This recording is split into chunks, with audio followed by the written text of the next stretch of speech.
Binnekort gaan ons baie streng wetgewing sien, wat betref internet en internetgebruik, die plasing van video's, selfs die aanstuur van boodskappe op WhatsApp. Dis iets wat ek so 3 jaar terug, gesien het in 'n droom, dat, alles deur die regering sal werk en, jy sal seker moet registreer, die tipe van ding, om enigstens iets te kan publiseer. En, ek het gesê die begin van 2025, toe Trump begin het met aksies teen die, ANC regering. Toe sê ek die ANC regering gaan baie militant raak en hy gaan baie wetgewing begin inbring, teen die blankes, blanke boere, al hierdie tipe van dinge. En ons sien dit, in die laaste 6 maande sien ons dit. Maar hulle groot probleem lê by die inligting wat ons plaas op internet. En nou sien ons dat daar 'n nuwe, draft is op 'n white paper, wat sê die Suid-Afrikaanse regering oorweeg dit om potuitsendings te reguleer as deel van die finalisering van die konsep wetskrif oor audio en audiovisuele mediadienste en aanlyn veiligheid. Minister van Kommunikasie en Digitale Tegnologieë, Solly Malatsi, het in 'n antwoord op 'n parlementêre vraag van EFF LP Sizolesa Kesilikeliche, ag sies tog, die ou naampies, gesê dat potuitsendings tans buite die bestek van die elektroniese kommunikasiewet en die land se kommunikasiereguleerder val. Hy het bygevoeg dat die moontlike regulering van potuitsendings inhoud is op die kaarte. Nou ja, die vraag is, wat is 'n podcast dan? Potuitsendings. Nou volgens die internet is dit a series of digital audio and sometimes video files that are available for streaming or download over the internet, typically consumed on demand via mobile devices or computers. They are defined by their episodic nature, often featuring recurring hosts and specific niche topics, which listeners can subscribe to for automatic updates. Nou as ek kyk na die hele storie oor podcast, kan dit enigiets insluit. Video's, wat jy oplaai, al praat net jy, al is dit nie 'n gesprek nie, enige lering wat jy oplaai, enige audio wat jy maak en stuur op WhatsApp, dit is alles kan val onder hierdie hele storie van podcasts. En nou wil hulle nou nuwe wetgewing inbring om dit te beperk, wat beteken jy sal heel moontlik moet registreer by een of ander Annie, wat sit agter 'n tafel, en sy gaan jou nie goedgesind wees nie, want jy's wit, en sy's ANC. Onthou, die wit man is die vyand, né? Die wit man is die onderdrukker. Afrikaans is 'n groot probleem. Die boer is die probleem. Die boer het die grond gesteel. Die boer het die ekonomie gebreek. Dis nooit die ANC se skuld nie. Die ANC is 'n klomp psigopate. Psigopate aanvaar nie verantwoordelikheid vir sy dade nie. Dis 'n kenmerk van 'n psigopaat. Nou daar is verskeie wetgewings wat gedrag op die internet beheer. Dis nie dat daar nie is nie. Daar's wetgewing oor laster in die land. Daar is wetgewing oor equity. Jy moet tog nou nie ander rasse aanval nie, in hate speech, al hierdie tipe ding. Dit is reeds op die kaarte, so hoekom nog wette? Wel, dit gaan oor beheer. Die regering soek die mag om te beheer oor die internet.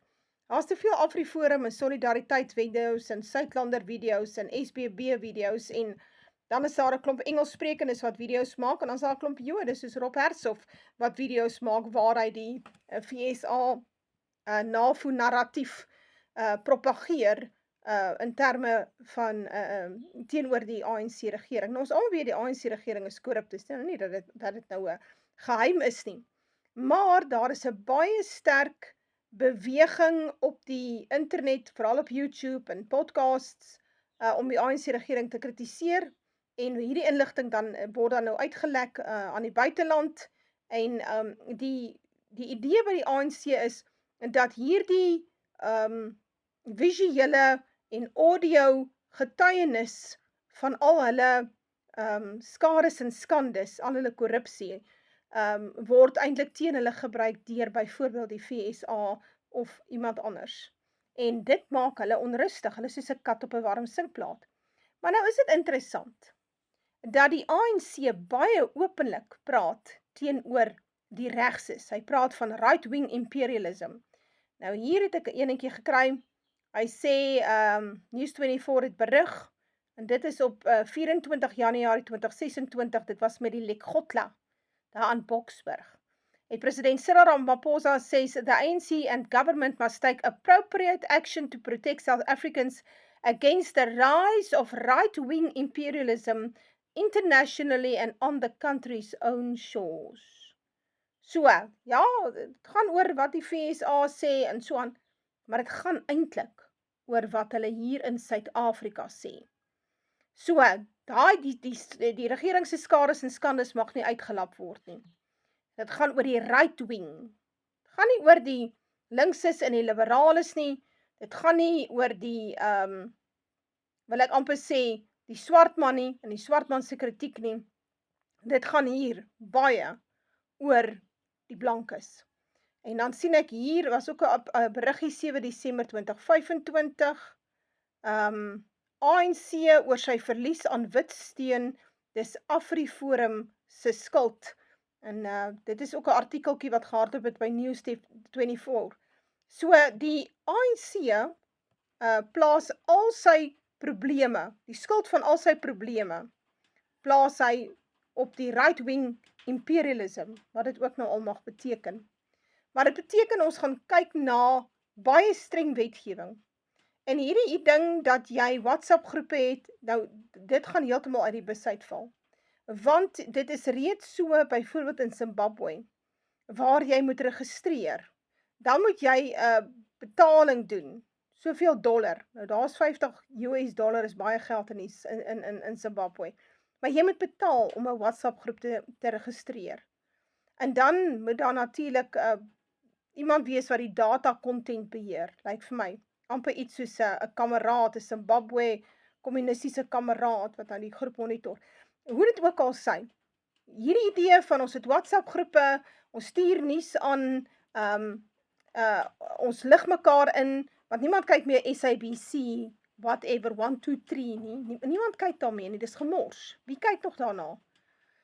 Ek het in 94 opgehou kyk daarna, maar ek kan nie glo nie, daar's nog dom blankes wat daarna kyk. Of byvoorbeeld, die koerante het almal uit die bus uitgebliksem. Kyk maar mooi wat het gebeur met die koerante, Rooi Rose en Sari, hulle is almal van die tafel af. Die blanke het letterlik sy inligting gaan skuif, hy kry sy inligting nou van die internet af. Of het nou YouTube is, of wat hy ook al doen. Hy kry sy inligting van daar af. So die ANC het nie meer die reikwyte nie, hy het ook nie meer die invloed nie. So dit raak vir hom 'n probleem. So hierdie stemme wat praat, soos ek, moet stil gemaak word. Andersins is dit vir hulle sinneloos. So die regering is 'n kat op 'n warm singplaat. Hy gaan alles doen om in beheer te wees, in beheer te bly, terwyl hy jou grond vat, terwyl hy landbou verwoes, terwyl hy die potholes vermeerder, terwyl daar nog lockdowns kom, al hierdie dinge, gaan die ANC alles doen om in beheer te bly, al beteken dit, hy moet troepe in die strate ontplooi, al beteken dit, hy moet die internet afsit, of dit baie streng beheer. Nou onder die Doringbos regering, dis nou die regering wat hulle in plek gaan sit, nadat die ANC regering tot 'n val gekom het. Daardie regering, gaan die ANC regering laat lyk soos 'n filletjie, lyk soos 'n piknik op 'n Sondag. Hulle gaan jou toesluit vir dit wat jy plaas op Facebook en sovoorts. In Brittanje het hulle sover oor die 12,000 mense aangekla vir speech violations. En ons het baie binnekort 'n Britse puppet government in hierdie land. Mark my words. So jy moet nou maar jou internet geniet terwyl dit nog daar is.